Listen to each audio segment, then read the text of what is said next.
Shalom, alors nous nous trouvons dans la première Mishnah qui traite des lois de Moukse. Je rappelle que ce n'est pas un Shulchan Aruch, ce n'est pas des lois figées, mais ce sont des lois, ce sont les principes de la loi, on peut dire, qu'on trouve ici dans la Mishnah. Au chapitre 17, Mishnah Aleph du traité Shabbat, on trouve la Mishnah suivante. Kol hakelim nitalin b'Shabbat vedaltotehem imahem. Je m'arrête là pour l'instant. Tous les ustensiles, nitalin. Nitalin, c'est un mot important parce qu'on va le retrouver tout au long des lois de Moukse et des Mishnayot de Moukse. Nitalin, vous reconnaissez la racine, l'étaltel dont on a déjà parlé, qui veut dire transporter. Je rappelle que Moukse, c'est transporter des objets à l'intérieur de la maison. Pas les hotsi, sortir un objet du domaine privé au domaine public, ce qui est une interdiction interdite par la Torah elle-même, alors que là, c'est une interdiction des Rabbanan par les sages. Alors, kol hakelim nitalin b'Shabbat. On a le droit de transporter tous les kelim, les ustensiles, les objets fabriqués par l'homme, manufacturés, le jour du Shabbat, vedaltotehem imahem, et leur porte avec eux. De quoi s'agit-il?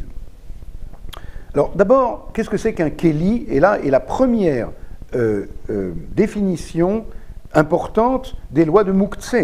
On verra, quand on fera l'organigramme de récapitulation des lois de Moukse à travers la Mishnah, que la première question, si j'ai un objet devant moi, Shabbat, et que je me demande, est-ce que je peux le transporter?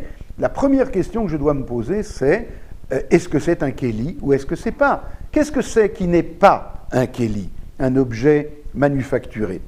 Un exemple, une pierre, ou bien encore une branche d'arbre, ou bien encore du sable.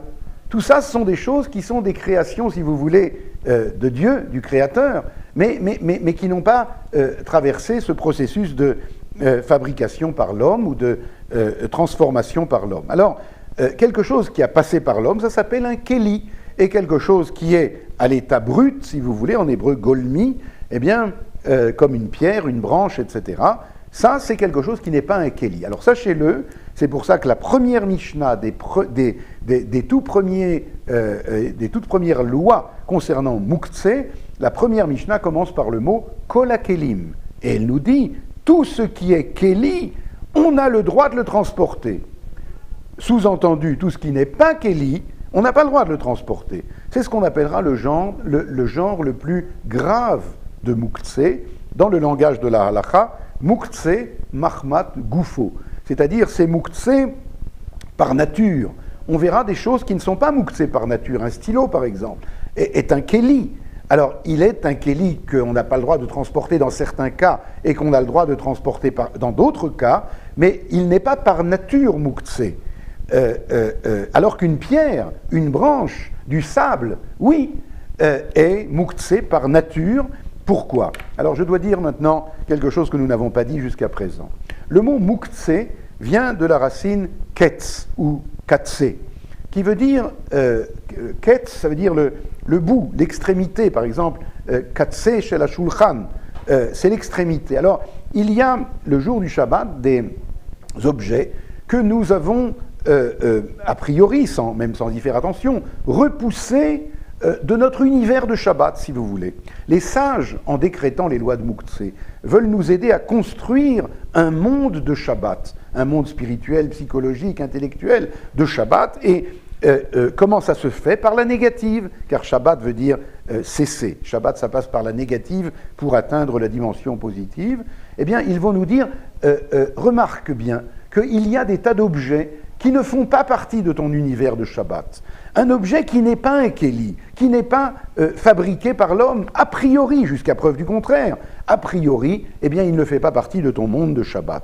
Et c'est pour cela que la première Mishnah nous dira, tous ces objets-là, qui a priori ne font pas partie du monde de Shabbat, eh bien, sont aux extrémités, sont repoussés. Moukse, ça veut dire repousser, et il est interdit donc de les transporter. Ne craignez rien. Si par exemple vous avez vraiment l'intention, parce qu'il y a une porte qui claque, et que vous voulez mettre une pierre pour la tenir, il y a moyen, mais à condition que vous y pensiez avant Shabbat, parce que sinon c'est trop tard.